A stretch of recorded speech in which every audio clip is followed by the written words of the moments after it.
de création chez Vitality. Commençons par expliquer un peu ce qu'est Vitality pour les personnes qui ne connaissent pas cette équipe. Donc c'est une équipe e-sport. C'est la référence des clubs e-sport en France avec une présence sur 10 jeux. Un des leaders européens. Le club a été fondé en 2013. Ils ont recruté Christophe Duro en mars 2020 en tant que directeur de création pour renforcer leur équipe. Alors, Ouais, bonsoir c'est Christophe. Tu es directeur Bonsoir. de création chez Team Vitality. Je pense qu'on va commencer par une question qui traverse la tête de tout le monde lorsque on rencontre quelqu'un. Qu'est-ce qui t'a donné envie de faire ce que tu fais? Qu'est-ce qui t'a donné envie de faire du design? Alors, je vais arriver. Qu'est-ce qui m'a donné envie de faire du design? Bonne question. Donc ouais, j'ai préparé un petit truc, donc vous allez voir à peu près à chaque fois des petites rêves par rapport aux questions. Qu'est-ce qui m'a donné envie de faire du design? Eh bien, à la base de la base, peut-être comme certains d'entre vous, j'imagine, j'ai commencé à dessiner dans mon coin, souvent. Je dessinais chez moi, je lisais des mangas, je lisais des BD, je lisais plein de trucs. Et je refaisais exactement les mêmes illustrations, notamment que Dragon Ball Z ou ce genre de choses. Je le ferais à ma famille ou à mes potes ou aux copines avec qui je fricotais à l'époque. Et ça, c'était vraiment les tout débuts. Et j'aimais bien l'art plastique en général à l'école. Et en fait, en grandissant, j'écoutais pas mal de rock, de métal, et j'adorais les pochettes d'albums et tous les artworks qui étaient faits autour de ça. Et du coup, bah pareil, je les refaisais et je m'en inspirais. J'avais des potes qui jouaient dans un groupe de métal, qui jouent toujours d'ailleurs. Et j'étais un peu leur graphiste attitré. Je faisais leur poster pour leurs concerts et ça a commencé par là, quoi. D'accord. C'est une passion que tu as développée très jeune pour le graphisme et qui t'a permis justement de créer presque une carrière, aller vers ta carrière. Et justement, tu as parlé de tes années lycée et on aimerait savoir quel type d'étudiant tu étais plutôt, si tu étais sérieux ou pas du tout. Ouais, bah j'étais, voilà. Il y a eu deux phases, on va dire.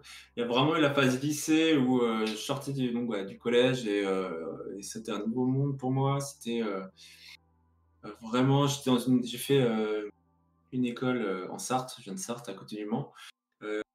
J'étais au beau milieu de la campagne, vraiment une école. C'était la seule école d'art appliqué de Sarthe. Donc le cursus était STI art appliqué.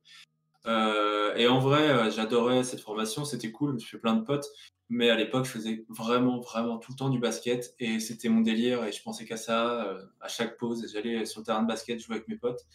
Et si bien que j'ai redoublé ma seconde parce que j'étais pas du tout assez carré pour les études, hein, j'étais vraiment ailleurs. Euh, et, euh, et on va dire que tout le lycée, c'était un peu ça. J'étais moyen, j'étais pas moyen parce que j'étais pas doué, je suis pas le meilleur, mais parce que j'étais pas motivé pour ça.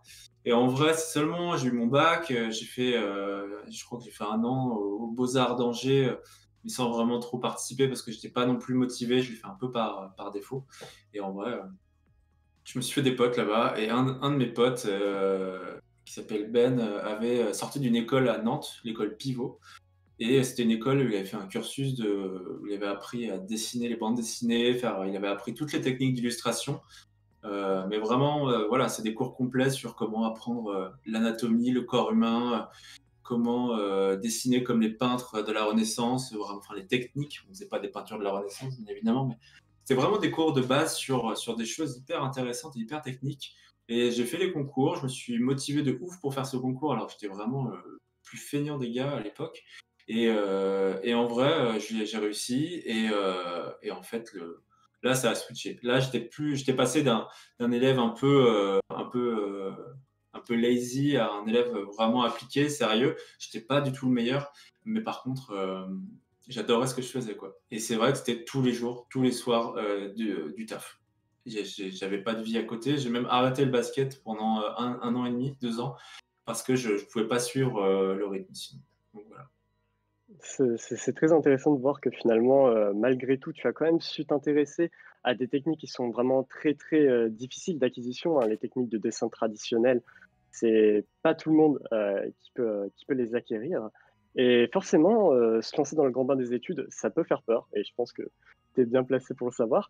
Et pour contrer cette peur, est-ce que tu aurais des conseils pour un jeune qui souhaiterait se lancer dans le design? Ouais, c'est assez simple. C'est vraiment pour illustrer ce que je disais juste avant, il faut pas se dire: «Ah, est-ce que je suis capable? Est-ce que je suis pas capable?» En vrai, je pense que tout le monde, et c'est valable dans tous les domaines, hein. Je pense qu'au bout d'un moment, je finis juste un peu par rapport à l'autre question. Je pense que moi, ce qui Mmh. a fait que j'ai réussi à me motiver et à progresser, c'est parce que j'ai réussi à trouver ma passion.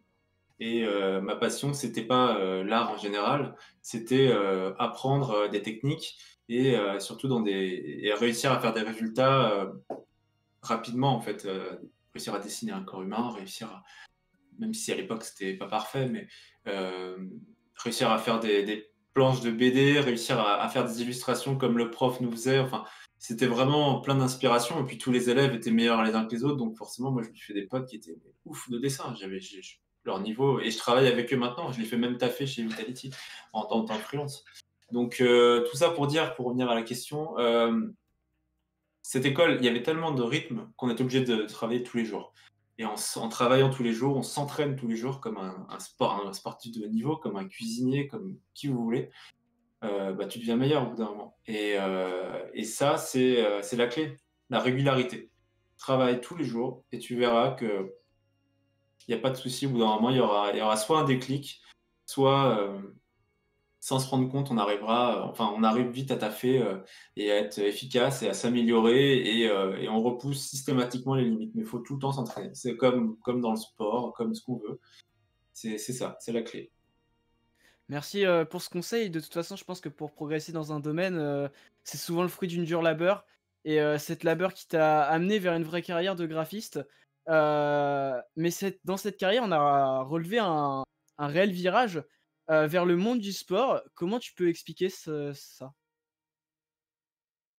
Le monde du sport, bah, en fait, c'est simple. Je peux vous faire vite fait un petit récap de mon parcours, pour en arriver là.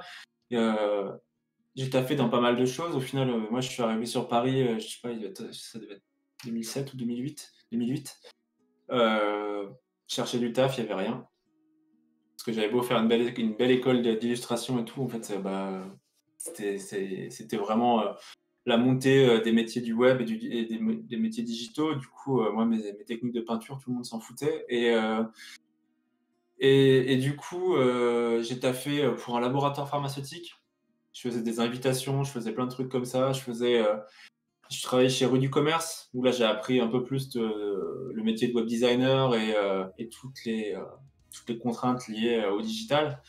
Et après, j'ai travaillé pour un magazine de mode qui s'appelle Cult. Enfin, ça s'est arrêté, mais donc j'ai appris vraiment, je suis passé du print au web, au print, mais dans le milieu un peu de la mode, de lifestyle, un peu culture. Et derrière, ça s'est arrêté et c'est là où je me suis mis en free. Et en free, je faisais un peu de tout, mais j'avais pas vraiment de trucs excitants. Donc je travaillais encore un peu pour Cult en freelance, qui essaie de se relancer. Je travaillais pour des financiers, pour des fonds d'investissement. Donc rien de vraiment excitant, ça me faisait travailler et je gagnais ma vie comme ça. Je gagnais pas beaucoup, mais j'étais bien. Et un jour, parce que j'étais en free, mais il existe comment on appelle ça? Ça peut vous intéresser. Des agences d'agents. C'est-à-dire qu'il y a une boîte où il y a des agents qui sont payés et qui sont là pour vous trouver du taf, en fait. Donc, c'est-à-dire que demain, je sais pas, TF1 va avoir besoin d'un freelance ou d'un motion pour faire je sais pas quoi et donc bah, ils vont appeler les agences, d'agents et puis les agents, ils vont dans leur portfolio, dans leur catalogue de graphistes, ils vont trouver quelqu'un et voilà et un jour ce quelqu'un c'était moi et la fourmi avait besoin de quelqu'un pour remplacer, leur directeur des créations qui s'était blessé à la main et du coup je servais un peu de j'étais dans sa petite main et je devais, faire, voilà, je devais faire, je crois, détourer une trentaine de photos du Paris Saint-Germain et j'avais 2 jours pour le faire. Et voilà, je me suis défoncé là-dessus et du coup, j'ai commencé à apercevoir un petit peu ce monde-là, à voir les affiches qui faisaient que la Fourmi, donc l'agence La Fourmi faisait pour le Paris Saint-Germain, pour l'équipe de France de foot. Et voilà, et j'ai commencé à voir, je me dis, putain, c'est chambé. Enfin, ça paraît hyper compliqué, mais en fait, c'est de la composition. Enfin, et c'est là où tu commences à comprendre que bah, c'est ouf, en fait. Euh, J'avais vraiment toute ma vie, depuis que je suis gamin, depuis que j'ai 4 ans, je crois, je fais du basket, je fais du sport, je fais plein de choses, je baigne là-dedans et dans cette culture, et j'avais jamais envisagé de lier mon métier avec ce sport. Et quand je suis arrivé chez La Fourmi et que j'ai vu ça, j'ai dit waouh, incroyable, et ça a matché, quoi. Et du coup, tu as pu nous dire que ta carrière a été très variée. Tu as travaillé dans des environnements drastiquement différents tu as pu voir beaucoup de choses. Est-ce qu'il y aurait un événement en particulier qui t'a marqué dans ta carrière ou en tout cas qui a marqué le professionnel que tu es devenu aujourd'hui? Ouais, il y a plusieurs moments. Là, si on peut rester par rapport à l'agence La Fourmi, c'est vrai que j'avais, je faisais vraiment, voilà, hein, des petites tâches au début. Je m'occupais de faire ce qu'on appelle de l'exé, donc, ou des déclinaisons de formats, de campagnes, de ce genre de choses. Préparer les fichiers pour l'impression, beaucoup de newsletters, du détourage, voilà, vraiment des tâches un peu de junior, mais que je savais faire facilement parce que j'avais eu l'expérience, même si c'était pas dans le milieu du sport, je savais faire ça. Mais, mais du coup, ça m'a mis voilà, la main à la pâte. Et un jour, je sais pas, je crois qu'il m'avait embauché depuis en CDI. Il y avait un appel d'offres de la part de la Fédé de foot pour couvrir tout l'événement de la Coupe du monde féminine de football au Canada. Et il fallait faire une série d'affiches voilà, pour ces événements. C'était pour les phases, comment on appelle ça, ouais, les matchs de préparation quoi, de l'équipe de Les phases de France. poule. C'était pas les matchs de poule, non, c'était vraiment les matchs de préparation, ces petits matchs, histoire avant d'aller là-bas, ils ont fait des matchs en France. Bref, et du coup, bah, à l'époque, moi, j'étais dans le bain, quoi. Je m'inspirais déjà, je benchmarkais un peu tout ce qui se faisait à l'époque. Et j'avais pas vu grand-chose, beaucoup d'affiches où on faisait des compos de joueurs ou de joueuses. Enfin, en France, en tout cas, hein, c'était pas. Il y en avait, bien sûr, il y en avait, mais c'est pas moi qui ai ramené ça. Hein, mais du coup, ça m'a permis de tester surtout. C'était ça, c'était vraiment pour moi de l'expérimentation. J'ai essayé d'apprendre un peu comment ils faisaient et en même temps, bah, j'ai sorti ces affiches et c'était génial parce que ça a plu. Les clients ont adoré, si bien que mes boss ont adoré, étaient trop contents et je me rappelle cette reconnaissance enfin, la manière dont ils m'ont remercié pour ce taf, j'avais jamais ressenti ce sentiment de fierté en fait. Et c'est ça qui était pour moi un des meilleurs moments de, de mes débuts, en tout cas, c'était ça quoi. C'était sentir que ton taf avait permis de faire la différence. Et voilà, donc je vous le souhaite à tous, hein, à Donc ce tu as que ça senti vous une arrive vraie un jour. reconnaissance, de la part, Ouais. de toute l'agence et tu es aussi passé par du freelance, mais maintenant tu es en entreprise avec Vitality et Ouais. on se demandait, enfin, tu pourrais nous donner, ton avis, si tu étais plutôt friand du monde de l'agence ou de l'entreprise, vu que c'est pas tout à fait pareil? Hem, Non, c'est pas pareil, effectivement,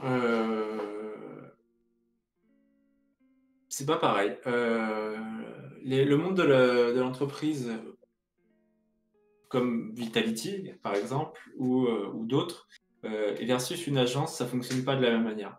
Une agence, pour ceux qui ne savent pas, je vais juste faire un petit récap, mais une entreprise, ils doivent être donc focalisée sur leurs besoins et sur leurs produits, généralement, donc, ou leurs marques. Une agence, généralement, a plusieurs clients. Et du coup, quand on va travailler pour une agence, on va être amené à travailler pour plusieurs clients différents.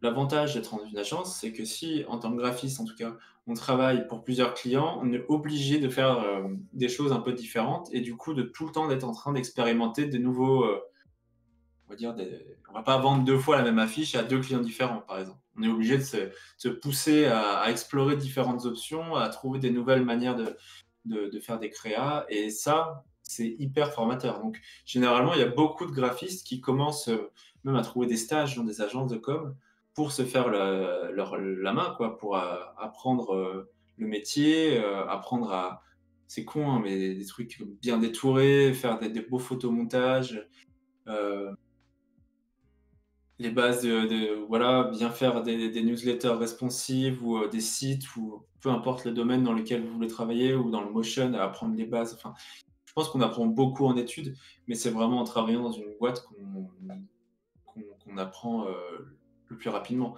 C'est comme si demain vous partez en Angleterre pour faire un stage de 1 mois ou 3 mois. Au bout de 3 mois, généralement, vous allez être bilingue. Si vous restez à faire des études d'anglais de la France, vous allez forcément apprendre un peu moins vite. Donc c'est à peu près le même principe. Et du coup, en agence, le fait de travailler sur plein de sujets différents, ça va vraiment, vraiment vous permettre d'apprendre plus vite. Et surtout, c'est plus excitant de changer régulièrement de sujet. Le problème de l'entreprise, à l'inverse, c'est que ça va être tout le temps la même chose, ça va être la même marque. Donc c'est aussi très challengeant parce qu'il y a moyen de faire plein de choses pour une entreprise. Au contraire, ça demande encore plus de travail, je trouve, de réussir à se réinventer, à se démarquer régulièrement. Mais voilà, c'est vraiment deux choses différentes et c'est complémentaire à la fois parce que généralement, une entreprise comme Vitality, par exemple, peut faire appel à des agences pour travailler sur des campagnes. Euh, et voilà, quoi. Tout le monde n'a pas la chance d'avoir des équipes créa en interne, en fait, tout simplement. Parce que ça reste un C'est sûr. budget. Et en plus, c'est très intéressant que tu dises ça, étant donné que toi-même, tu essayes de renouveler l'image de Vitality, maintenant que tu es directeur de création. On le verra plus tard avec les travaux que tu as pu faire. Euh, Sinon, au-delà de l'agence et de l'entreprise, on en a parlé précédemment, il y a beaucoup de graphistes qui se mettent au freelance. Sauf que le Ouais. freelance, forcément, ça fait un peu peur, c'est incertain et ça peut paraître comme un saut dans l'inconnu. Est-ce que pendant tes années de freelance, tu as pu, avec le recul, faire des erreurs? Ouais, bien sûr, j'en ai fait plein, hein, notamment dans mes débuts, je me rappelle, tout début, où je me suis dit: «Tiens, je vais me mettre en free», on n'a pas d'expérience, en fait, on sait pas trop, on tâtonne et on essaye de trouver déjà un client et c'est cool. Et c'est là où on fait généralement le plus d'erreurs. Par exemple, moi, je me rappelle à l'époque où on faisait énormément de bannières pour, euh, pour, euh, pour n'importe quel site e-commerce. Vous voyez ces gros sliders qu'il y a en plein milieu des sites. Je sais pas s'il y en a beaucoup maintenant, mais il y en avait beaucoup à une époque. Et il fallait faire des trucs animés sur Flash. Et je me rappelle avoir facturé ça dans mes tout débuts, facturé ça que dalle, pensant pouvoir le faire rapidement. Et en vrai, j'avais pas pris le temps de bien lire le brief. C'était l'opportunité qui était là. Et je me suis dit, ah, vas-y, je fonce. Et j'avais mal devisé, donc j'avais mal, voilà, il n'y avait pas assez de thunes à se faire là-dessus et par rapport au temps passé. Et en vrai, voilà, je me suis fait avoir dans ce sens-là. Je me suis pas vraiment fait avoir, c'était pas une arnaque, c'est juste ma faute. J'avais pas bien géré ce devis. Et au final, je sais pas, j'ai dû passer 2 jours à réussir à faire ce qu'on peut faire normalement en quelques heures. Et qu'est-ce que j'avais fait? Et puis il y avait eu 1 million de retours. Et ce que j'avais pas anticipé, je me suis dit, ouais, il va faire quelques retours, mais pas tout ça, quoi. Et en fait, voilà, au final, j'avais travaillé, je sais plus, au moins 2 ou 3 jours de taf, au lieu de mes quelques heures que j'avais imaginées. Et c'est con, hein, mais je sais pas, je devais être à 300 € au jour à l'époque. Voilà, en fait, le calcul, hein, quand on pense qu'on va se faire, j'avais dû budgéter ça une journée, grand max, avec les allers-retours. Au final, j'ai passé 3 jours dessus. Bon, j'ai perdu 600 balles. Parce que je l'ai mal devisé. Donc voilà, c'est le genre d'erreur de débutant qu'on fait souvent. Et Ouais, même en c'est tant que même les bon, généralement un free qui va être senior va pas du tout faire ce genre d'erreur, hein, bien évidemment. Mais ça, ouais, on peut. Ouais, c'est assez formateur, en fait, comme Ouais. erreur, de justement, tu vois, tu as perdu de l'argent et enfin, tu de tes erreurs, quoi. Et justement, tu as été, donc en freelance, pour Vitality, pendant plusieurs mois, il me semble. Heu Ouais. et donc tu as rejoint, cette entreprise, heu et on voulait savoir, comment ça fonctionnait en termes de hiérarchie chez Vitality, si ce n'est pas indiscret? Non, non, c'est pas indiscret, hein, ça reste assez commun, pas mal d'entreprises. En vrai, moi, quand je suis arrivé, il y avait Vitality, c'était pas aussi gros qu'aujourd'hui. Il y avait par ailleurs, c'était quand même la même hiérarchie que je vais vous présenter, c'est-à-dire, il y avait, Néo et Nico qui étaient les 2 boss, et en dessous d'eux, il y avait donc toute la partie, on va dire, des chefs de pôle. Donc, le directeur marketing, le directeur de la non, même pas le directeur de la communication. Directeur marketing, directeur du merch, merchandising. Il y avait la personne qui était, pareil, qui gérait le partenariat, qui gérait, tout ce qui était, la finance, entre autres, et puis, j'en passe. Et en fait, toutes ces personnes-là, au final, ont fini par recruter, des personnes en dessous d'elles. Et du coup, moi, quand j'étais en free, c'est, donc, Flo, El Chiquito, qui m'a appelé un jour et puis, bah, au final, voilà, je suis sous les dir sous, je suis sous, comment sous dire? cette direction. Hiérarchiquement parlant, sous Flo, avec, White, directeur de la communication, Caro qui gère la partie talent et talent manager, et puis, FX qui va gérer tout, le contenu. OK. Voilà. Et en dessous, bien sûr, Euh, j'ai sous mes ordres Simon et Bastien, qui font partie donc qui sont graphistes et motion designers, et à nous 3, on représente l'équipe créa. et au sein du coup, au sein de ton équipe que tu gères, est-ce qu'il y a une hiérarchie plutôt forte ou est-ce que c'est un rapport assez horizontal que tu instaures? Est-ce que tu comment ça forte? Genre, est-ce que je suis, Il y a quelque bossy chose de ou? strict? Oui, c'est Ah, ça. non, pas du tout, après ça dépend des personnes, je pense avec qui on doit travailler, et voilà. Je suis pas enfin, je suis pas le meilleur juge pour, je sais pas si j'ai assez de recul, on va dire, pour dire ça. Mmh. J'essaie d'être le plus à l'écoute possible. Après voilà, le travail doit être fait, et si jamais il y a des soucis par rapport à la charge de travail ou quoi que ce soit, je suis vraiment prêt, au contraire, à essayer de composer avec, et de pouvoir donner un maximum de temps, aux gars pour travailler. Après, on est tous dans le jus, honnêtement, donc j'ai de la chance, c'est que j'ai une bonne team. Les gars, ils sont hyper motivés, hyper, rigoureux surtout. Ils sont, heu, ils sont aussi très enfin voilà, il y a une vraie j'ai vraiment plus l'impression de travailler avec, j'ai pas des potes, mais Mmh. on est vraiment sur la même longueur d'onde. Mmh. Et j'ai rarement eu besoin je me suis jamais énervé, je pense, je crois pas, et j'ai jamais eu besoin d'asseoir mon autorité, jamais. J'explique juste les choses comme elles le sont, c'est-à-dire on a tous des choses à faire et il faut qu'on les fasse, et voilà quoi. Mais non, non, ils sont très cool, les gars, donc il y a pas de souci. Du coup, au sein de la structure Vitality, tu es directeur de création. Ouais. L'intitulé peut paraître vaste. Est-ce que tu pourrais nous parler plus en détail, des missions qu'implique, ton poste? Yes, bien sûr, en gros, c'est là, je l'ai marqué vite fait, mais chez Vitality, parce qu'il y a plusieurs, le métier de directeur de création, que ce soit en agence ou là chez Vita, c'est assez particulier. Je pense pas qu'il y ait des directeurs de création, dans toutes les entreprises ou dans toutes les équipes e-sport ou même les équipes de sport en général. Tout simplement parce que chez Vita, on fonctionne un peu, on est vraiment, enfin en tout cas au marketing, on gère vraiment des projets comme des agences peuvent le gérer en fait. Et du coup, ça implique, forcément énormément de responsabilités, diverses, et d'où, cet intitulé de poste. Ah, OK. En gros, chez Vita, moi quand je suis arrivé, c'était, juste faire des DA posts Twitter pour la LEC, ce genre de choses. Et au final, mes fonctions ont pris, enfin, j'ai pris de plus en plus de fonctions, notamment donc de créer et de développer l'identité de marque de Vitality. Et du coup, ça implique de faire respecter après cette identité de marque aux différentes équipes, aux différents pôles dans la boîte. Donc faire en sorte qu'ils appliquent bien les bonnes couleurs, qu'ils mettent les bons logos, qu'ils communiquent de la bonne manière, visuellement parlant, je parle. Euh, et derrière, donc c'est vraiment.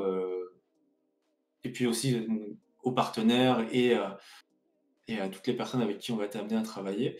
Et puis derrière, après, c'est ouais, la supervision de mon équipe, gérer les plannings, gérer la manière de travailler aussi. Donc, leur essayer d'être là un petit peu à leur montrer des techniques, à leur donner des conseils, à leur éviter de tomber dans certains pièges. Et puis voilà, après, voilà, c'est toujours beaucoup de gestion parce qu'il y a beaucoup de demandes créa de différents pôles et il faut pouvoir être capable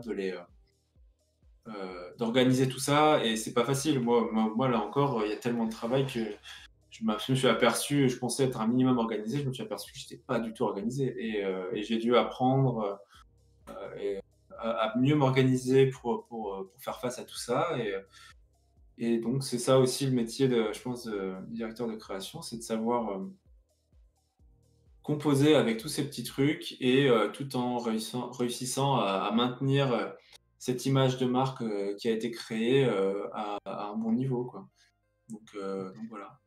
D'accord. Et puis bien sûr, j'ai oublié, rechercher toujours, faire beaucoup de veille et rechercher comment améliorer tout ce qui est amélioré et faire en sorte que tout fonctionne et que tout roule aussi bien dans le pôle merch quand on va créer des collections, des collections de fringues, dans le pôle partenariat pour que que chaque partenaire applique bien ce qu'on a mis en place et puis etc. quoi. Justement, tu viens d'en parler. euh, pour renouveler une marque, c'est un peu ce que tu dois faire, renouveler l'image de la marque en tout cas. Il faut beaucoup de créativité ou d'inspiration. Et on voulait savoir quelles sont tes méthodes de veille pour ça. Est-ce que tu as des tips à donner? Et si tu veux, tu peux par exemple nous montrer tes visuels pour voir, je sais pas, ce que tu en as gardé. Ouais, bien sûr. Je peux vous filer quelques tips et puis ouais, bien sûr, après vous montrer un petit peu des résultats. Euh, En gros, c'est ma méthode. C'est vraiment pas. Je dis pas que c'est ce qu'il faut faire et je suis pas là. J'ai pas le savoir absolu ni quoi que ce soit. Mais j'aime bien moi pouvoir. Voilà, je reçois un sujet déjà. Je vous encourage à lire plein de fois le brief. Et si le brief n'est pas clair, faites en sorte que le brief soit clair. Je vais plus insister là-dessus, moi, en tant que directeur de création, c'est de faire en sorte que quand n'importe quel client m'envoie un brief, donc, quand je dis client, c'est pas du tout le bon mot, mais quand par exemple le pôle partenariat m'envoie un brief, si je vois qu'il manque des infos, je vais revenir vers eux pour leur dire écoute, je peux pas affiler ça à Simon ou Bastien parce que c'est pas assez complet en fait. Donc fais en sorte que le brief soit vraiment parfait. Prenez du temps à bien écrire et à bien tout mettre pour qu'on sache exactement où aller. Et une fois qu'on sait où aller, qu'on a bien lu le brief et qu'on s'est imprégné de tout ça, là, généralement, je commence à aller benchmarker. Donc, je vais sur Behance, je vais sur Pinterest, je vais sur Dribbble, je vais sur peu importe le site que vous voulez. Et je commence à regarder ce que fait la concurrence. Donc là, si on parle d'e-sport, je vais essayer de voir ce qui se fait dans l'e-sport. Il y a beaucoup de graphistes qui s'amusent à faire des trucs pour l'e-sport et parfois même les plus juniors peuvent nous sortir des trucs de ouf, comme des grosses agences peuvent le faire aussi. Donc toutes ces sources, c'est bon à prendre. Et après, bah, j'adore pouvoir faire ça, c'est aller un peu plus loin. Donc j'élargis en fait la zone. Après, je vais voir ce qui se fait dans le sport, ce qui se fait dans la mode, ce qui va se faire dans la photo, ce qui va se faire dans la culture, dans le cinéma. Et en fait, en faisant ça, on commence à avoir plein d'inspiration. Je télécharge ou alors je pin sur Pinterest avec le bouton tout ce qui me plaît bien. Et après, je les mets en page sur InDesign ou sur Photoshop, sur un 16:9 ou sur plusieurs 16:9. Et puis ça me fait mon petit truc, quoi, mon petit tableau de tendance. Et ça me permet du coup d'avoir ça sous les yeux quand je travaille. Et j'essaye de reprendre cet effet, reprendre cette typo. Et de cette manière-là, j'expérimente en fait. Voilà. Finalement, on revient à ce que tu disais avant. C'est en faisant qu'on apprend à s'optimiser, qu'on apprend nos petites habitudes. Et c'est en tâtonnant que tu as trouvé ta technique, en tout cas. Ouais. Est-ce que vous voulez que je vous montre des travaux maintenant ou est-ce que je garde Ouais, ça ça peut être pour la intéressant. fin? Alors, par exemple, je sais pas si on voit. Ouais, on voit, c'est nickel. Non, j'ai raté. Slide. Ouais, voilà. Bon, là, c'est un petit récap de ce que j'avais pu faire en 2021 en rapide, mais ça montre bien les différents univers qu'on taffe en fait chez Vita. Que ça soit du game day, bon là c'est des trucs qui sont normalement animés, hein. Du game day ou juste des posts pour annoncer une nouvelle collaboration au partenariat, ou alors la mise en avant du nouveau maillot Rocket League. Ça montre bien les différentes contraintes qu'on peut avoir. Par exemple, pour moi, le New Collaboration, ça a été c'est les posts les plus basiques à faire. Mais mine de rien, je dis pas que c'est compliqué à faire, hein, loin de là. Mais on se dit, attends, j'ai juste un logo à mettre et écrire New Collaboration. Comment faire pour que ça soit un peu sexy? Et je dis pas que c'est le visuel le plus sexy, mais pour moi, quelle que soit la tâche, que ce soit une pauvre newsletter, que ce soit un visuel de collaboration comme ça, ou alors une grosse compo comme par exemple le maillot Rocket League, il faut y aller à fond. Et quand on va à fond, généralement, le principal, c'est d'être content de son résultat. Et là, moi, même un New Collaboration, je le trouve cool. Même si c'est pas un visuel qui va être benché, etc. Mais je trouve que c'est intéressant. Et moi, ça m'a permis d'explorer la manière de mettre en avant la typo, par exemple. Et à côté de ça, on a des gros projets comme le maillot Alternate, qui a été un gros projet au merchandising où on est allé de trouver l'idée de la créa du maillot à comment on allait vendre ce maillot. Quel allait être le spot, comment on allait faire, avec qui on allait travailler pour faire les photos, comment on allait faire mettre en avant le maillot. Et tout ça, c'était un travail qu'on a fait tout le marketing, on a tous brainstormé, on a tous donné nos petites idées et en résulte ce genre de truc, quoi, ce genre de campagne qui a cartonné. Parce qu'au final, les ventes se sont bien passées. On a fait un sold out du maillot assez rapidement. Voilà, la collection Vitality et Gamer et la pub, enfin, la campagne pour la Vite 02. Ça aussi, ça a été des gros projets. Enfin, des gros projets, non. Ultra, on avait un tout petit budget, mais on a pu travailler avec des grands pour nous faire ce rendu, ces photos et ce film de qualité. Et moi, je trouve que cette campagne est des boîtes. Et à côté de ça, We The Gamers, voilà, là, ça fait partie des choses qu'on a fait externaliser. Donc, on a fait appel à une boîte de prod qui a fait le film. On a un photographe qui est un pote qui s'appelle Rémi, Rémi713, je vous conseille d'aller voir son Insta, qui a fait les photos et du coup, et la typo. Et du coup, moi, derrière, c'était génial, quoi. On a ce matériel-là pour travailler. Moi, après, j'ai fait les posts réseaux sociaux. Enfin, j'avais rien à faire, quoi. C'était canon de base. Donc là, mon rôle a été minime. J'ai juste supervisé la partie créa pour sur toute la campagne pour être sûr que tout fonctionne bien. Enfin, minime, il y a eu pas mal de taf, mais j'ai pas, voilà, c'est pas moi qui ai fait comme par exemple ce truc Rocket League où là tout a été fait de A à Z. Donc c'est ça qui est hyper excitant, je trouve, dans nos métiers. Et là, voilà, c'est pareil. C'est comment partir d'une petite abeille jaune et blanche et réussir à développer la marque pour que sur tous les postes, il y ait des différences, mais il y ait des liens.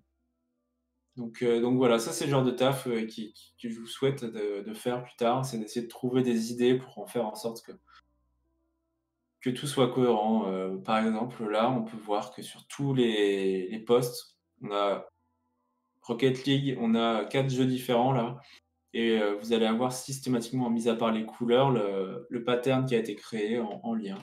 Donc voilà, c'est des petites astuces, mais je trouve que ça marche bien. En tout cas, c'est vrai que ce qui est omniprésent dans tes travaux, peu importe le projet, c'est que tu pars d'un matériel, un matériel parfois différent, hein, tu l'as mis en valeur avec les Ultras et la campagne Adidas, et tu essaies de rendre ça vendeur. Tu essaies d'apporter la touche et l'image de marque de Vitality forcément que tu dois, garder et ce, peu importe le projet. C'est pas obligatoire, mais ouais, le but c'est que ça soit cohérent et que ça soit, généralement on s'en aperçoit pas forcément, mais il faut que quand, demain vous allez scroller sur, le feed, Insta ou Twitter de Vita, vous compreniez, en scrollant rapidement que là, c'est Vita qui vient de parler. Mmh. Donc ouais, c'est le but. Et Ok. bah, du coup, c'est vrai qu'avant Vitality, tu étais pas du tout dans ce domaine-là. On a tendance à l'oublier, mais c'est vrai que l'e-sport, est source de pas mal de clichés. Et avant Vitality, est-ce que tu étais justement la cible de ces clichés? Tu pensais quoi de l'e-sport? Avant Vitality, je j'avais pas spécialement j'étais pas familier en fait à l'e-sport. Je connaissais l'e-sport parce que, bah, je connaissais Gotaga, mais je connaissais pas Gotaga parce que j'avais vu des lives, je connaissais parce que j'avais entendu son nom, par hasard, je sais plus quand et surtout que j'avais forcément vu des pubs Red Bull ou ce genre de choses. Mm. Vitality, je connaissais pas du tout. Enfin, je connaissais pas du tout toute les team e-sport. Je connaissais l'e-sport parce que je savais que c'était quelque chose de naissant, mais voilà. Avant de faire mes premières, de rencontrer Flo et Néo et qui me racontent un petit peu tous ces trucs-là à notre premier rendez-vous, je j'étais, largué, quoi. Et c'est là où j'ai fait: «OK, c'est ça, c'est c'est professionnel depuis autant de temps, c'est» quand ce qui m'a le plus surpris, je me rappelle, c'était les images où on voyait les joueurs LEC ou CS:GO dans des grandes arènes avec tous ces écrans, ces canapés, voire les casters qui étaient genre, hyper pimpés et hyper professionnels. Ça m'a bluffé. Je me suis dit: «Ah ouais, il y a vraiment des moyens, quoi» et c'est très pro. Donc avant ça, non, je connaissais vraiment pas. C'était la découverte et je pense que c'est ce qui plaît à beaucoup de personnes qui commencent à travailler, dans l'e-sport et qui sont pas issus de l'e-sport à la base. C'est-à-dire, des personnes qui vont venir, d'une boîte comme, voilà, comme moi ou comme des gens qui vont avoir travaillé dans la finance ou qui vont avoir travaillé dans le légal ou dans le merchandising, bam, on tombe là-dedans, c'est assez incroyable, je trouve. C'est vraiment rafraîchissant. Ouais, justement, tu as parlé, de ce côté très pro qui, des fois, va même titiller un peu, le côté, enfin, le milieu du sport, je pense. Des fois au niveau, création, tout ça, on arrive à ce niveau-là, je pense, des fois même au-dessus et il y a beaucoup, beaucoup de monde qui essaye de rentrer, dans ce côté pro de l'e-sport. Beaucoup de gens, je pense, rêvent d'e-sport, en tout cas, ou beaucoup de jeunes et quel conseil tu pourrais donner à un jeune, je sais pas, qui est en études ou qui est encore au lycée, et qui voudrait se lancer dans le monde de l'e-sport. Bah, c'est un peu, un récap de ce que j'ai pu dire auparavant, c'est-à-dire, faire en sorte si on est étudiant encore, de trouver des stages qui sont peut-être liés dans l'e-sport, déjà, pour se rapprocher un maximum. Mais si c'est pas le cas, peut-être trouver des stages qui sont liés dans la création vraiment, et moi je dirais plus vers de l'agence. Pourquoi? Parce que c'est là où il y a le plus de profils, de créa. Le problème d'une boîte comme, d'aller chez l'annonceur, donc d'aller chez une entreprise comme, je sais pas moi, enfin j'ai pas d'exemple là en tête qui me viennent, mais, heu, de travailler en agence ou dans un équivalent, c'est aussi, c'est un moyen de rencontrer énormément de créatifs qui vont avoir enfin des âges différents, des expériences différentes et c'est au contact de ces personnes-là que vous allez apprendre, le plus vite en fait. Même si vous n'allez pas forcément faire des tâches excitantes, au début. Mais c'est grâce à eux que vous allez apprendre et l'inspiration va venir de là aussi. Et du coup, si vous n'êtes pas étudiant et que vous n'avez pas l'opportunité de faire, faire des stages tout de suite du moins, bah, pour moi, c'est exactement comme ce que je disais au début, hein. Trouver ce qui vous plaît, ce qui vous inspire au début, peut-être vous allez copier, pour juste vous apprendre à faire les faits. Il y a énormément de tutos, sur YouTube qui vous aident, à faire ce genre de choses, à apprendre des techniques. Donc moi, je commencerai par là, apprenez des techniques, sur YouTube, essayez de reproduire ces techniques, entraînez-vous à faire ça et derrière, une fois que vous commencez à être un peu à l'aise et un peu en confiance, là, bah, je sais que plein d'entre vous s'amusent à faire des headers, à faire des overlays, ce genre de choses. Bah, c'est top et moi, j'irais même un peu plus loin et c'est ça qui va vous aider, c'est de vous faire un portfolio et quand on commence, on n'a pas de projet parce qu'on n'a pas de clients et du coup, c'est dur d'avoir un joli CV et un joli portfolio. Et bah, c'est pour ça qu'il faut se dire: «Tiens, est-ce que, bah, voilà, qu'est-ce que ça serait de refaire l'identité de Vitality? Que ça ma version, ça serait quoi?»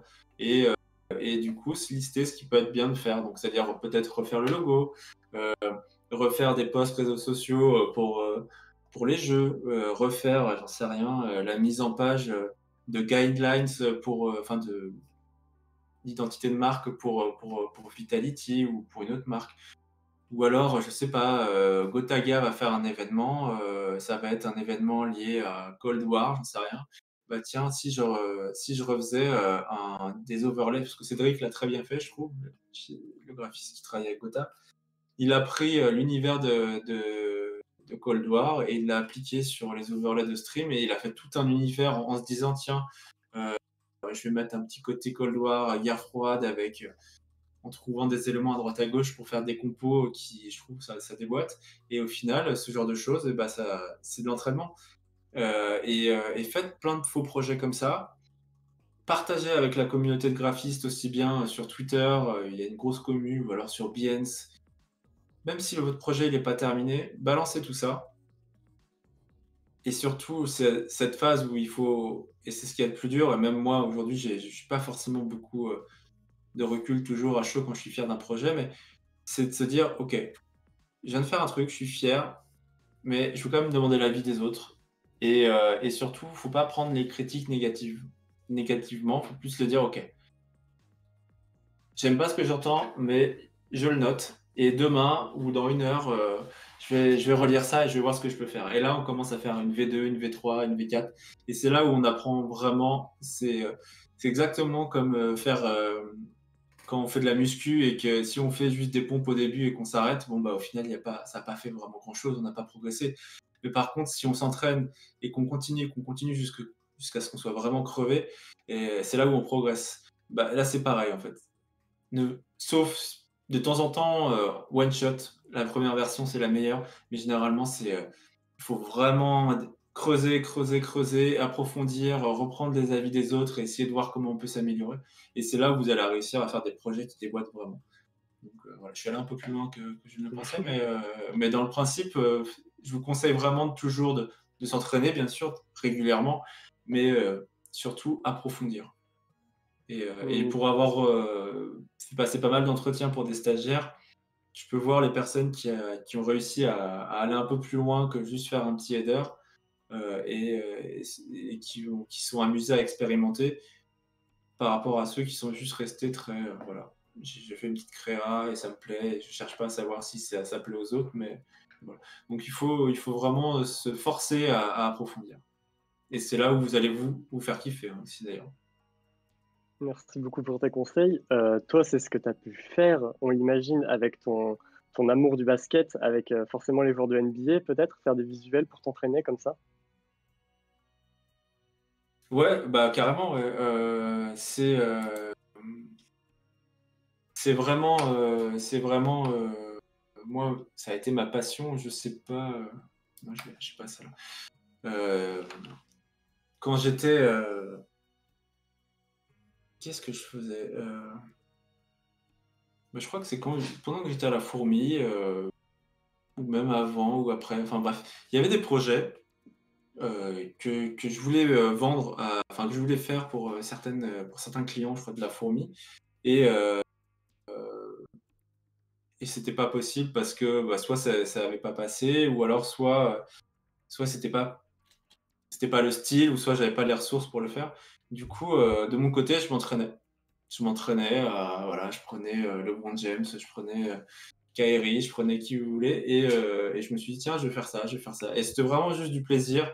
Et au final, je me suis aperçu qu'il y avait toute une communauté de graphistes qui faisaient pas mal de choses autour de la NBA et puis un petit peu du foot. Mais moi, j'étais vraiment focalisé sur les graphistes qui faisaient vraiment de la NBA en mode, ouais, j'espère un jour être repéré et faire être graphiste pour la NBA. Et en fait, ça m'a permis d'apprendre plein de trucs, d'expérimenter énormément. Et au final, j'ai pas été recruté par la NBA, mais parce que je me suis pas poussé plus que ça en vrai, parce que j'avais pas mal de travail à côté. Mais si demain c'est votre rêve, allez-y quoi. Faites je vois, il y a des gars comme un mec qui s'appelle Nick Harley.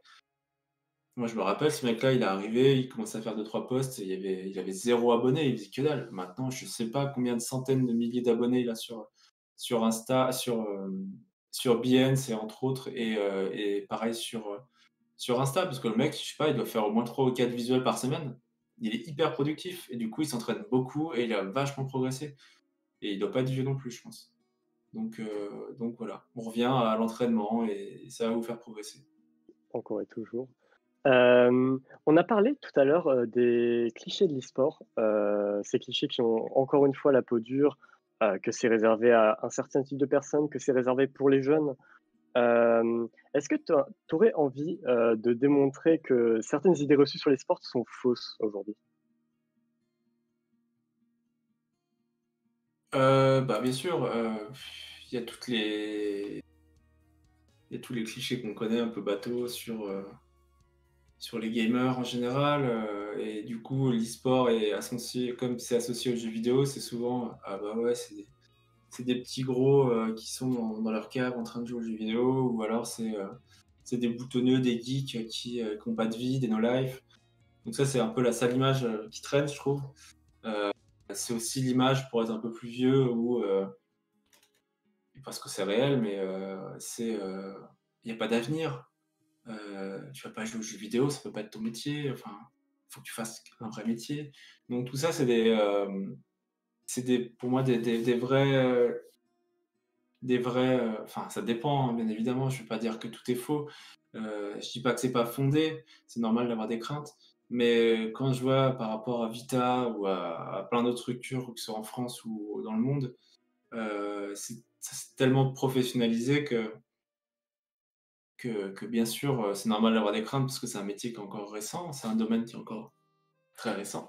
Mais pour moi, quand je vois les gens, que ce soit nos joueurs avec qui on peut les côtoyer, bon, avant le Covid, c'était plus facile, mais quand ils passaient au bureau, ou quand on allait sur des shootings ou quoi que ce soit, voilà, c'est des gens qui sont quand même encore en études, qui ont encore une vie, qui s'organisent, qui sont, en tout cas pour les professionnels, qui ont un rythme de travail comme n'importe qui, c'est-à-dire ils s'entraînent, et puis à côté de ça, ils ont leur temps libre.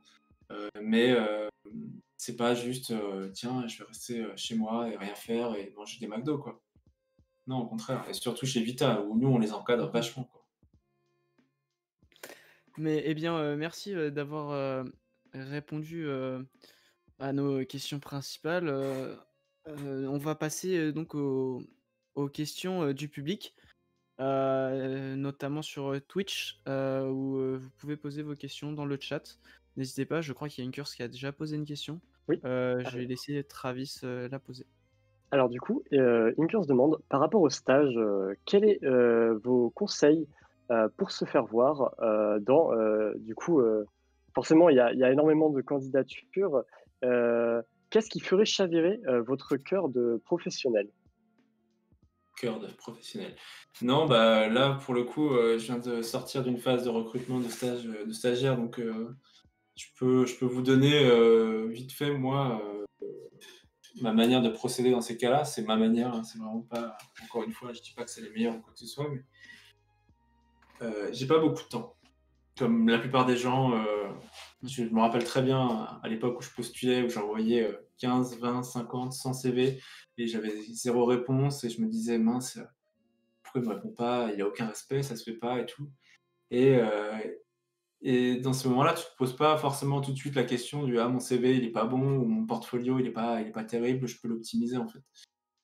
Et du coup, qu'est-ce qui va retenir mon attention moi? Ça va être, déjà, que quelqu'un quand par exemple j'ai fait ma demande de stagiaire, je l'ai faite simple. J'ai juste dit exactement ce que je cherchais. Et donc toutes les personnes qui me demandent, est-ce que je peux faire du free? Est-ce que je peux être en CDI? Est-ce que, enfin tous ces trucs qui sont pas liés à ma demande initiale qui est rechercher un stagiaire, je vais pas les prendre en fait, je vais même pas les regarder. Parce que, ça m'intéresse pas, je cherche pas un freelance là, je cherche un stagiaire. Donc déjà, c'est lisez bien la demande et répondez exactement à la demande, c'est-à-dire une offre de stage. Derrière, en fonction de ça, je vais regarder par rapport, aux personnes si, les dates correspondent.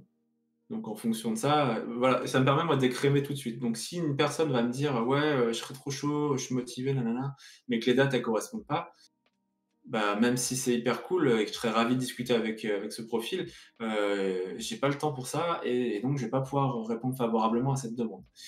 À côté de ça, passe la phase où je vais, recevoir un CV et recevoir un portfolio.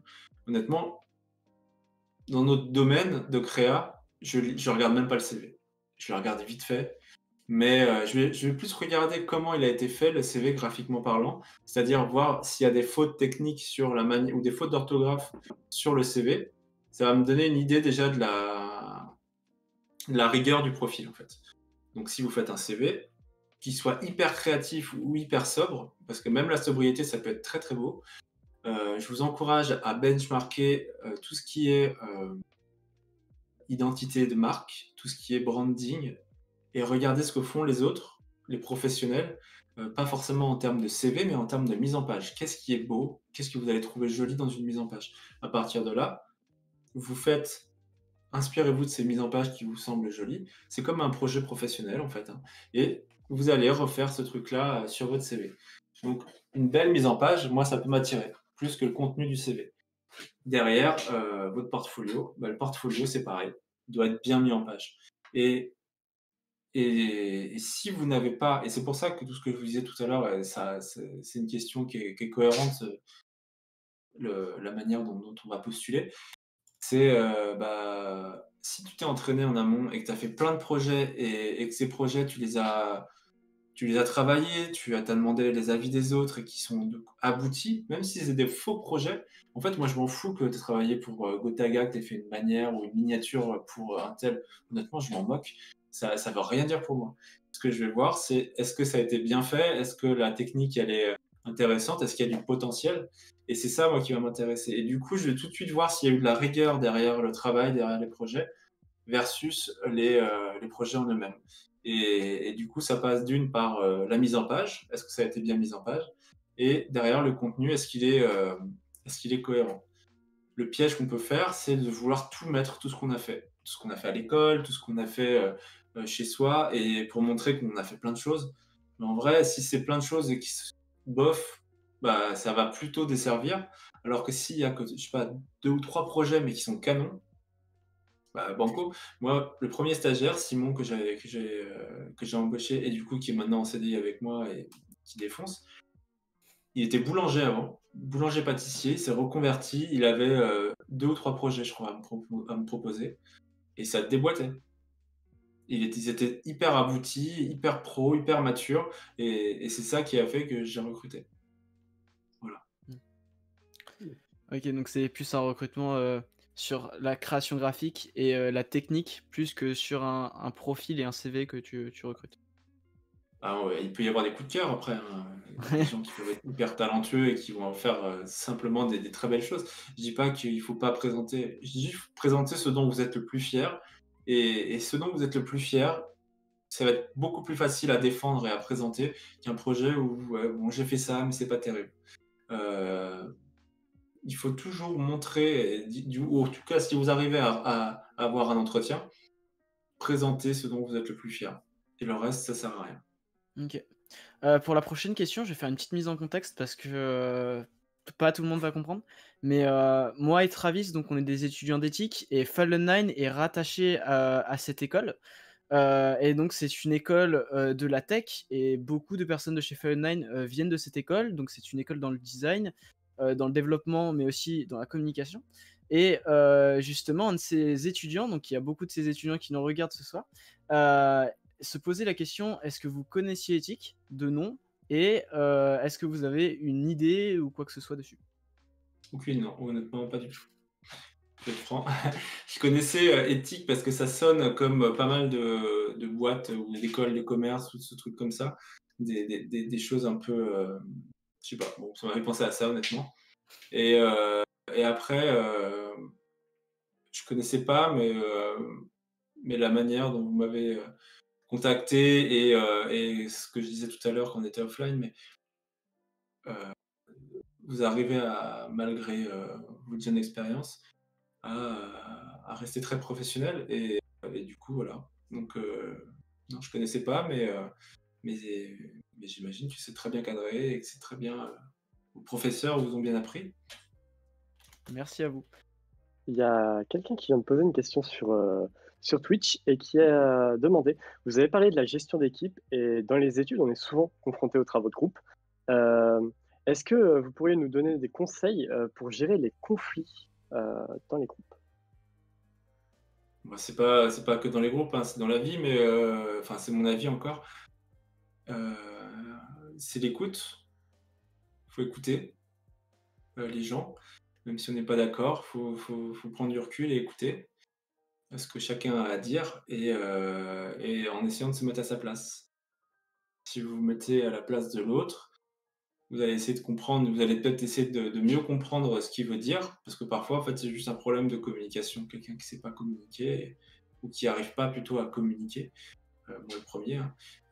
Et du coup, on va soit mal comprendre, soit on va s'énerver ou quoi que ce soit. Donc, dans une équipe, je pense que le principal, c'est de prendre le temps de s'écouter et de se laisser parler et de voir ce que chacun veut exactement. Et à la fin, il faut juste se dire qu'on doit aller de l'avant. Et comment aller de l'avant? Bah, soit en trouvant des compromis, soit en réfléchissant à des solutions, qui peuvent, voilà, j'ai pas d'idée en tête, en termes de conflit, mais si une personne préfère une créa et que l'autre n'est pas d'accord, et préférait voir ça différemment, il faut savoir parfois mettre son ego de côté parce que parfois c'est l'histoire des goûts et les couleurs, c'est pas forcément évident. Donc si c'est moi, qui suis bien évidemment, hiérarchiquement parlant, supérieur, je vais pouvoir peut-être appuyer certaines décisions parce que par expérience, je sais ce qui rend le mieux ou pas. Mais par ailleurs, je sais que c'est difficile de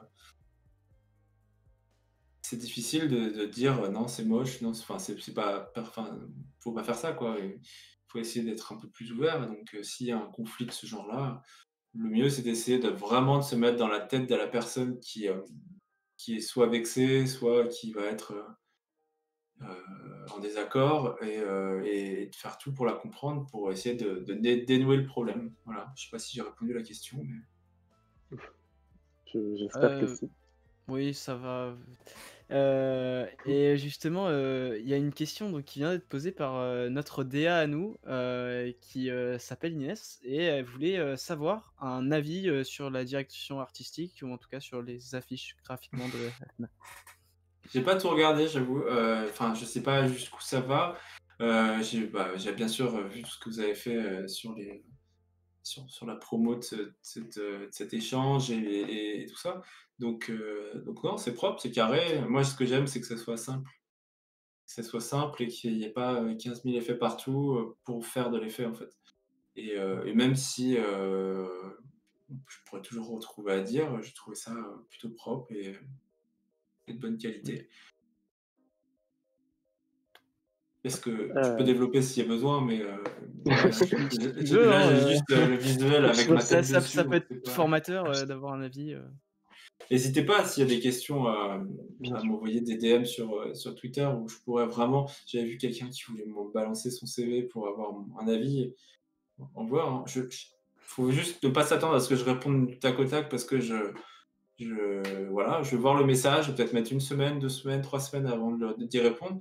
Mais si voilà, si c'est intéressant, ouais, pas si c'est intéressant ou pas, mais si c'est vraiment une demande de ce genre-là, d'avoir un avis, je serais ravi de le donner. J'ai déjà fait plusieurs fois pour d'autres personnes, puis il y a pas de problème. Il faut juste ne pas s'attendre à ce que je réponde forcément très réactif, que je sois très réactif. Et d'ailleurs, je vous parlais de stagiaires tout à l'heure, mais j'ai même pas eu le temps de répondre, à toutes les personnes qui ont postulé, pour leur dire que le stage avait été, la phase de stage enfin de recherche est terminée. Donc ça fait partie de ces choses où, quand on commence, on sait pas et je dis pas que c'est excusable, ce que je fais. Je dis juste qu'il y a tellement de choses à faire que parfois on oublie et c'est pour ça que les gens répondent pas en fait. C'est pas de l'indifférence, c'est pas du «je m'en fous», c'est juste, je vais le faire. À un moment donné, je répondrai à tout le monde et je les remercierai et je leur donnerai des petits mots d'encouragement. Mais voilà, donc ça aussi, je rebondis à ça parce que j'ai oublié de le dire tout à l'heure. Mais voilà. Au sujet, au sujet du travail en freelance, tu avais parlé, de l'importance de savoir valuer son temps. Est-ce que toi, en tant que freelance, tu as eu une technique, pour, valuer concrètement ton temps? Te dire qu'1 heure de travail, ça correspond à tant d'argent? Ouais, il y a plein de techniques, hein, après c'est vous. En fait, à la base et ça je peux vous le conseiller, heu, soit vous rencontrez des professionnels et vous leur posez les questions et voilà. Soit, moi je sais que j'avais fait une formation, donc c'était payant sur, ça s'appelle Freelance Boost et en fait, Freelance Boost, c'est une plateforme où il y a 2 gars qui ont créé ça et qui ont en fait, c'est des coachs, c'est un peu des coachs qui expliquent comment faire pour être efficace et développer son business, en fait et j'avais déjà des bonnes notions avant, mais il me manquait clairement pas mal de clés, en fait, pas mal d'éléments pour vraiment me développer et notamment là-dedans sur comment évaluer son travail, comment, mettre un prix sur notre travail et comment évaluer le temps à passer sur tel ou tel projet. Et du coup, je n'ai plus le calcul en tête, mais ils expliquent justement, je vous conseille d'aller sur le site, hein, si vous êtes free ou vous voulez faire du free. Il y a pas mal plein de conseils gratos. Il y a plein de newsletters où ils t'expliquent un petit peu comment faire et tout et c'est vraiment moi ça m'a vraiment aidé pour débuter, on va dire, en mode vraiment, vraiment, professionnellement parlant et bref, tout ça pour dire que si vous êtes freelance et que vous avez besoin de gagner, de payer vos factures et de je sais pas, de se dire: «J'ai besoin de gagner au moins, j'en sais rien, 1 500 €, 2 000 € par mois pour vivre», et je déduis les charges, je déduis tout ça, j'ai besoin de temps et bah, du coup, ça veut dire que sur 1 mois, donc sur environ une vingtaine de jours, je dois gagner autant d'argent.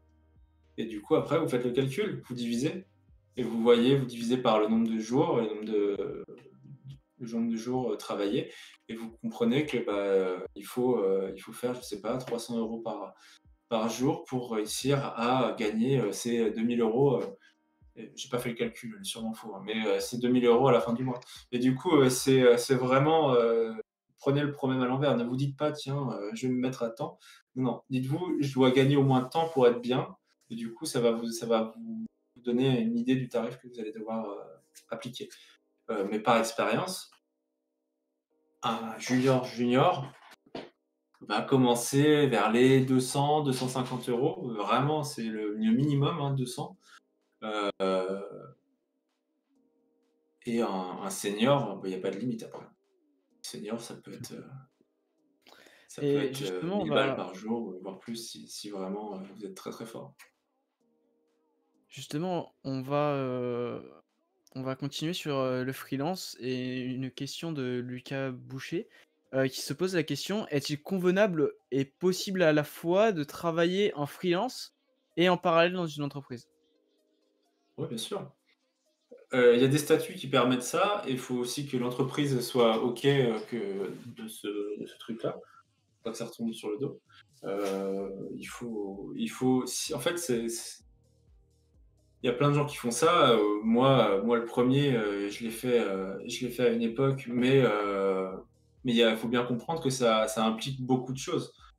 Certes, ça vous permet d'avoir un peu plus de thunes à la fin du mois, et si vous pouvez travailler le soir et le week-end de temps en temps, c'est cool. Mais si derrière vous acceptez des projets alors que vous êtes en travail tous les jours de la semaine ou en études tous les jours de la semaine et que vous ne pouvez pas être disponible pour votre client pendant ces jours-là, ça veut dire que vous allez devoir déjà vous faire des nuits blanches à l'appel, vous n'allez pas avoir de week-end. Et du coup, gérer aussi toute cette relation clientèle, bah, vous ne pouvez pas le gérer la nuit, vous ne pouvez pas le gérer le week-end parce que les clients ils dorment ou ils ont leur vie. Donc vous allez devoir forcément empiéter ces relations clients pendant votre phase de travail si vous êtes en CDI ou d'études si vous êtes à l'école. Et du coup, c'est ces mélanges-là qui vont faire que c'est hyper nocif dans le sens où c'est hyper compliqué à gérer, il y a beaucoup de pression et dans nos métiers, ça change tout le temps. C'est pas genre fais ça et dans 2 jours c'est fini. Qui sait si demain le client il va pas se dire ah en fait non, on voudrait ça en plus, on voudrait ça en plus. Et là, vous allez vous retrouver en mode dans des situations un peu embarrassantes où vous allez pas forcément avoir le temps de faire tout ça. Vous allez pas avoir de viser aussi ça en plus.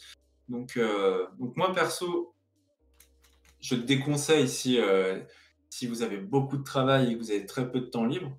Après, si vous avez, ça arrive hein, d'avoir des métiers où on est un peu plus light, bah, faites-vous plaisir, hein. Pour moi, c'est une très bonne manière, au contraire, de se renouveler dans son travail. Ça revient à ce que je disais par rapport aux tables d'agence. Mm. Mais ça implique énormément de rigueur et d'organisation. Voilà. Merci beaucoup. On a Sinex qui nous a demandé comment communiquez-vous au sein de votre pôle entre vous et l'équipe de communication? L'équipe de communication, c'est assez vaste comme question. Donc, est-ce que ça peut être un peu plus précis dans le sens comment Je pense communique-t-on que c'est entre les différents pôles au sein de Vitality. On utilise des messageries en interne, Slack notamment, Mm. et si c'est pas au sens technique, bah, tout simplement, on a des process. Si c'est par exemple lié au travail, ça va être, on va avoir mis en place des systèmes on utilise un outil qui s'appelle Monday. Et sur Monday, on va avoir créé des sortes de petits formulaires qui nous permettent à n'importe quel pôle de faire ses demandes de créa. Donc ça génère un brief. Et du coup, via ce brief, nous, on va pouvoir traiter la demande et faire la créa. Le pôle communication a la même chose, c'est-à-dire que ils vont avoir un petit formulaire, on va le remplir et eux, ils vont pouvoir traiter les demandes de communication. Donc, communications diverses liées à l'e-sport, liées à l'actualité de Vital, quoi que ce soit. Et entre nous, bah, on va soit échanger via ces formulaires, entre guillemets, hein, c'est pas des formulaires, c'est des trucs un peu simplifiés, mais et puis après, bah, en visuel, hein, où on s'appelle, Discord, Slack, compagnie, quoi. Eh bien, merci. Je crois qu'on arrive à court de questions. Merci à toi d'être venu et d'avoir intervenu dans notre... c'est avec un grand plaisir. Merci d'avoir partagé toutes ces créations. Ça fait vraiment plaisir. Bah, merci à vous pour l'invitation, merci à tous d'avoir écouté, et puis non, il n'y a pas de souci, hein, si, encore une fois, si certains d'entre vous ont des questions, n'hésitez pas à m'envoyer un petit message sur Twitter, je serais ravi d'y répondre. Merci beaucoup. Bah, bonne soirée à tous alors, et Merci. à très bientôt. Bonne soirée. Merci. Bonne soirée.